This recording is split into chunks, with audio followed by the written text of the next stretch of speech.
Hola oyentes de Radio Sefrad y bienvenidos nuevamente a Milim, la historia de las diásporas, como cada 2 semanas con Alicia Benmergui.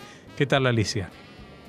Muy bien, trabajando e intentando contar un poco esta historia tan intrincada de los judíos, sobre todo los judíos, en este caso sudafricanos. Bueno, vamos a seguir hablando de ellos, pero antes déjame que recuerde a los oyentes que esta historia y muchas más la pueden encontrar en la página web www.milimcultural.com.ar y que si quieren pueden recibir también una vez al mes un boletín electrónico con noticias de la historia o historias de la historia judía, escribiendo a cultural@arnet.com.ar. Con esto, pues ya te dejamos el micrófono para seguir hablando de los judíos de la punta sur del continente africano. Sí, esta es una historia que tiene que ver primero con los holandeses, tiene que ver con la llegada de judíos, cómo hay judíos que para 1840 desarrollan industrias y una serie de actividades muy importantes.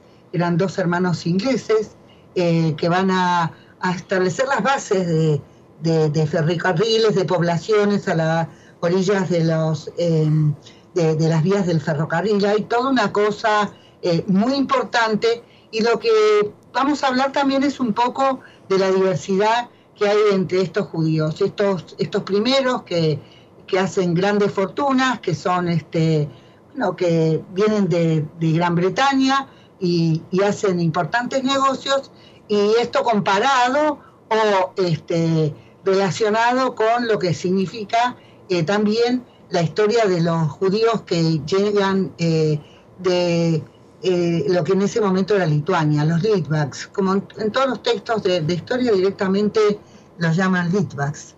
Y acá también pasa una cosa muy curiosa. Muchos de ellos se van a dedicar, ya lo vimos, a la agricultura, y otros van a traer sus viejos oficios, los oficios que practicaban ahí en Europa.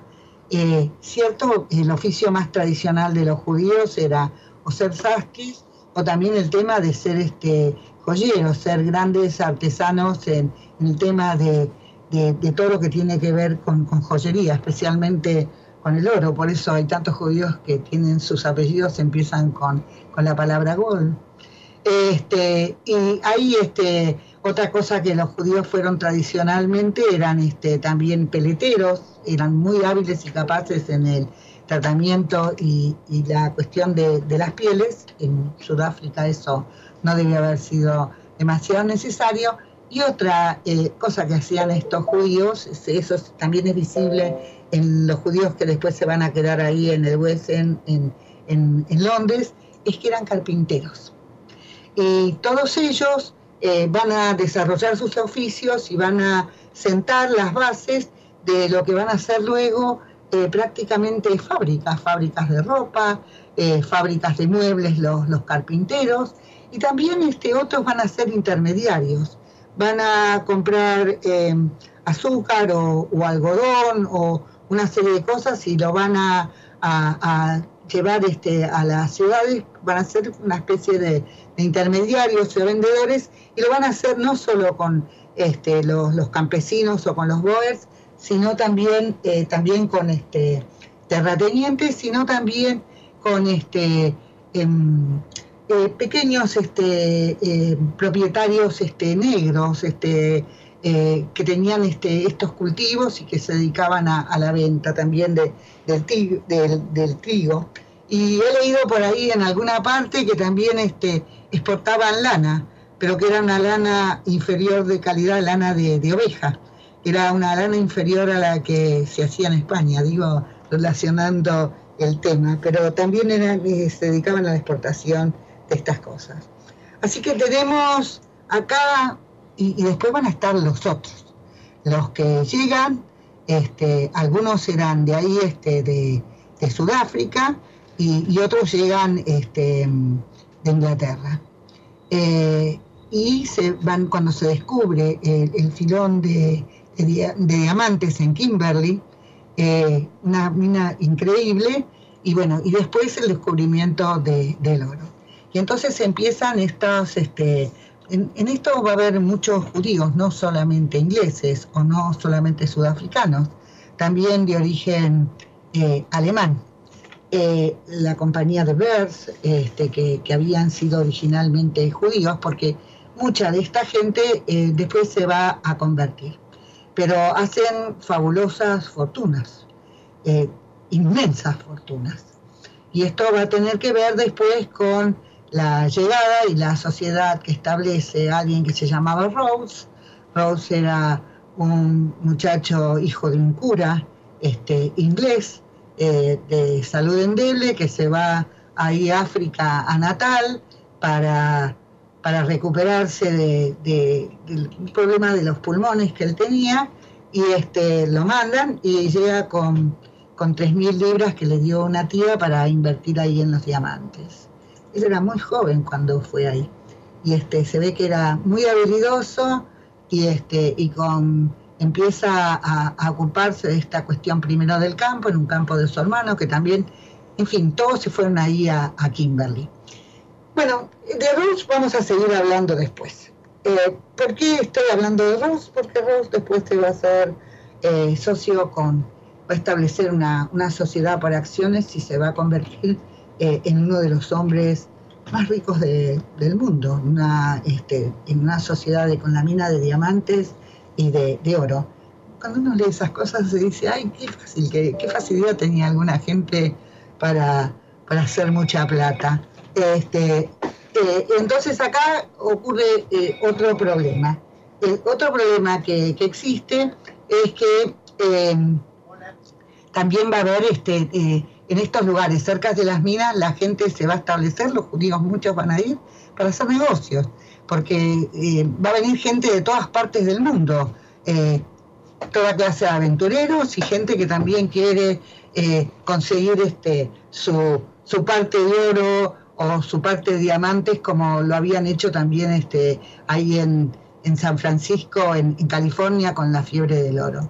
Y entonces hay muchos servicios que prestar, hay gente para darle de comer, por decirlo más simple, en fin, hay todas, y entonces muchos judíos se van a establecer en estos lugares, porque además de los que tratan también de tener su parte o su proporción en conseguir diamantes, y después va a ser el oro, pero bueno, hay mucha gente entonces que quiere su parte de prosperidad, conseguirla más rápido que quedándose en el campo.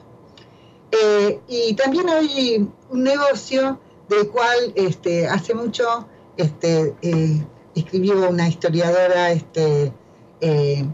norteamericana sobre el tema de las plumas de avestruz. Las plumas de avestruz también se han llamado marabú, y era un negocio sobre todo de judíos sefaradíes especialmente, y también judíos de Marruecos y un montón de lugares. Entonces eran caravanas que recorrían África comprando estas plumas. Así que también en Sudáfrica hubo gente que se dedicó a tener las bandadas, no sé si son bandadas, no sé cómo llamarle, no les puedo decir que son rebaños, no sé cómo se llama, un montón de avestruces a los cuales le sacaban las plumas y que se las vendían a estas caravanas. Es decir, y en este negocio fue un patrimonio casi exclusivo de los judíos. ¿Por qué? Porque se dan cuenta que para fines del siglo XIX el marabú era un elemento muy, pero muy requerido por la moda de la época. Pensemos en todos los sombreros con esas grandes plumas, pensemos en los yales adornados, en los yales, en los vestidos, en los grandes abanicos que se usaban, sobre todo por la gente mejor vestida. Así que tenía un requerimiento y daba rendimientos económicos muy grandes. Por supuesto que no habrá sido como el de los diamantes y el oro, pero era un negocio muy importante. Y si bien a ver, ¿qué puedo decir que contradiga toda esa cosa antisemita, porque te voy a confesar, Jorge, que estoy un poco harta de decir, bueno, como buen judío, porque yo no creo que solo los judíos hagan buenos negocios, me parece que hay otro montón de gente que hace muy buenos negocios y nunca nadie les achaca decir, bueno, como buen católico o como buen protestante de metodista o yo sé qué cosa, hace buena plata y se dedica a eso. Generalmente esas cosas se les atribuyen a los judíos, que no han sido los únicos. Si bien, digamos, el judío ha sido hábil para salir adelante en situaciones económicas muy difíciles y muchos de ellos lograron grandes fortunas, bueno, estoy pensando que ni Bill Gates es judío, ni otro montón de gente y nadie tiene nada que decir acerca de eso. En cambio, cuando se trata de los judíos, es muy común el comentario inmediatamente antisemita. Entonces tenemos toda en esta época que empieza toda una cosa también en Inglaterra y especialmente en Londres, muy antisemita. ¿Por qué es muy antisemita? Bueno, ya podemos decir que es antisemitismo, porque ya había empezado esto en Alemania, y hay mucho resentimiento contra la inmigración judía, porque los judíos que se escapaban de Rusia en esa época del imperio zarista, como lo hicieron también los Litvaks, esos 40 o 50 mil que se fueron a parar a Inglaterra y después se fueron a Sudáfrica, eran pobres y estaban desesperados por trabajar en lo que fuera y como fuera. Muchos de ellos tenían especialidades. Una vez yo dije con respecto a Inglaterra, y lo vuelvo a repetir, que era más fácil para los judíos establecerse aún en medio de barrios muy miserables, como lo hicieron en Nueva York, ahí en el Lower East Side, o después acá en el West End, en Londres, porque la cuestión era que eran países donde había industrias de algo, donde se podía trabajar, y gran parte de estos judíos eran obreros especialistas en indumentaria, y sabían hacer un montón de cosas en relación a eso. Y también, como dije antes, también eran carpinteros y podían conseguir trabajo ahí. Y la desesperación por conseguir el trabajo era tan grande que cobraban mucho menos que los obreros ingleses. Entonces esto desató un resentimiento muy grande. Y también porque había un viejo antisemitismo que es viejo y que subsiste en Inglaterra, más allá de que los judíos han hecho mucho por Inglaterra y eso subsiste. Basta leer las viejas novelas de ella, de Agatha Christie, para ver el profundo sentimiento antisemita que tenía, o el mismo Dickens, que después tuvo que excusarse con sus amigos judíos y decirles que él no era antisemita porque él tenía muchos y buenos amigos judíos. Digo por esa novela tan famosa que era Oliver, ¿cómo se llamaba? Oliver Twist. Oliver Twist, donde él contaba la historia de Fashing. La historia de Fashing es una historia terrible. Así que bueno, este sentimiento antisemita no es que se queda solo ahí en Inglaterra, esto se propaga también hasta Sudáfrica. A veces hay como actitudes inocentes. Voy a hacer una relación, no sé si es conveniente o no, pero la quiero hacer. Sobre todo en estos tiempos, me parece apropiada. Acá en la Argentina hubo para 1880 y sobre todo para 1890 un profundo antisemitismo que no tenía razón de ser, porque acá prácticamente no había, era un antisemitismo sin judíos, prácticamente no lo sabía. Lo que pasa es que ese antisemitismo llegaba de Italia, de toda una profunda propaganda antijudía, de Francia también, la parte más culta y más paqueta de acá, de la Argentina, iba mucho a Francia y se enteraba de todo esto, y también de España, que en esa época el antisemitismo también era algo muy difundido y muy importante. Así que esto que se va a ver también en Sudáfrica tiene que ver con el antisemitismo muy grande que estaba instalado en esa época en Londres. Y tanto fue así que, bueno, Barnato, que tenía este apellido italiano, no sé por qué se lo puso, su papá era un rabino, y el apellido de él era Isaacs.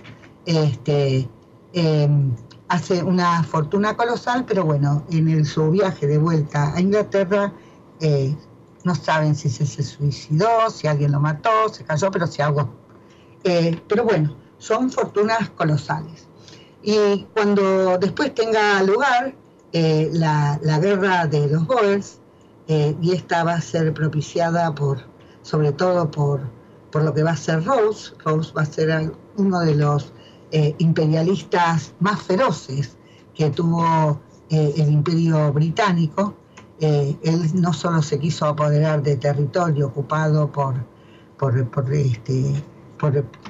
población negra que estaba ahí, también después esto va a tener que ver con cuando van a avanzar sobre las tierras de los colonos Boers. Quiso hacer un ferrocarril que fuera de ahí, de Ciudad del Cabo, a Egipto. Estos imperialistas ingleses un poco se sentían dueños del mundo, y además había un profundo desprecio por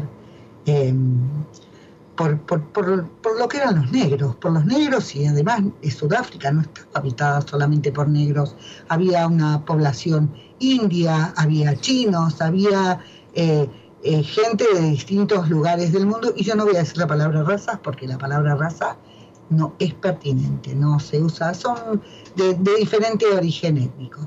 Así que esto va a estallar después que se produzca la guerra de los Boers. Creo que la primera va a tener lugar para 1899, y entonces aquí hay otras cuestiones.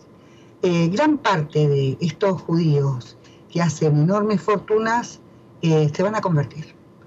Tienen tanta plata y tienen tanto dinero que ser judío no viste bien, tal vez. O tal vez les impedía, quién sabe, ¿no?, conseguir títulos de nobleza, o vaya a saber qué cosas. Así que gran parte de ellos abandonaron su identidad judía. Entonces esto causó también mucho resentimiento entre los judíos ingleses, mucho enojo de los judíos británicos, y también en estos sudafricanos, porque ellos sentían que estaban pagando por algo que ni siquiera correspondía, por gente que había renegado de sus orígenes, y pagar por ellos era muy duro también. Ahora quiero hablar un poco sobre los Litvaks. Los Litvaks que llegan a Sudáfrica eran gente bastante peculiar. Tuvieron una identidad casi única, en el sentido de que gran parte de ellos eran Mignadim cuando vivían en Lituania. Es decir, no rechazaron el hasidismo, absolutamente. Para ellos eso era algo como inaceptable. Así que cuando llegan, no va a haber hasidim entre estos judíos. Igual, ellos llegan con sus tradiciones religiosas. Hay quien escribe que no solo llegaron con sus chales, yo diría sus talit, y con sus sidurim, sus libros de oraciones, sino que además traen características propias de la religión. Creo que no van a ser conservadores tampoco, no al viejo estilo norteamericano, sino que van a tener una actitud intermedia. Y por otro lado también lo que va a pasar entre estos judíos, que muchos de ellos van a ser obreros, que son de un origen de una clase social más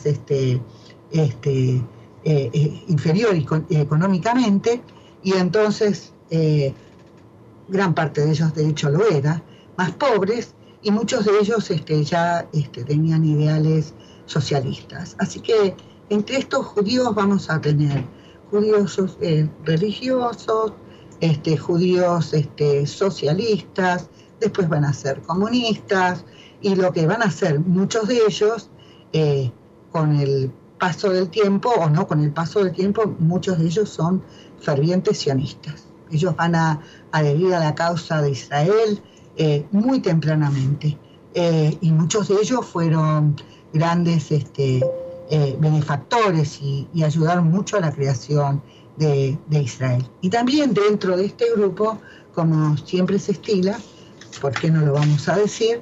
Es que entre los mismos judíos, en estos había judíos de derecha, judíos de centro y judíos de izquierda, como sigue siendo por otra parte, a pesar de que todo el mundo nos mira como un colectivo profundamente unido conspirando contra el resto del mundo. No hay nada más errónea que esa definición.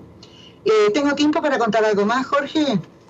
Pues muy poquito, porque ya se ha pasado bastante tiempo y también tendríamos que ir reservando para la próxima entrega dentro de 2 semanas, si te parece. Bueno, también sí.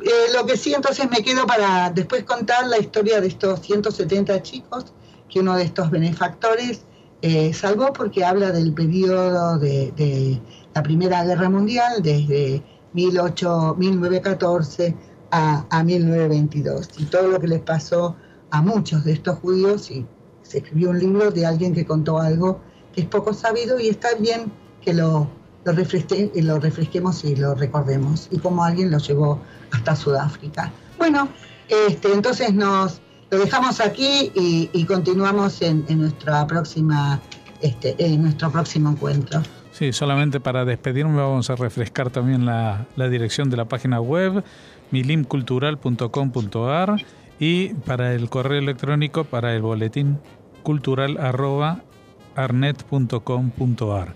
Muchas gracias, Alicia, y hasta dentro de 2 semanas. Bueno, muchas gracias a ustedes, y que todo esté bien y que nos reencontremos en paz en nuestro próximo encuentro. Chao.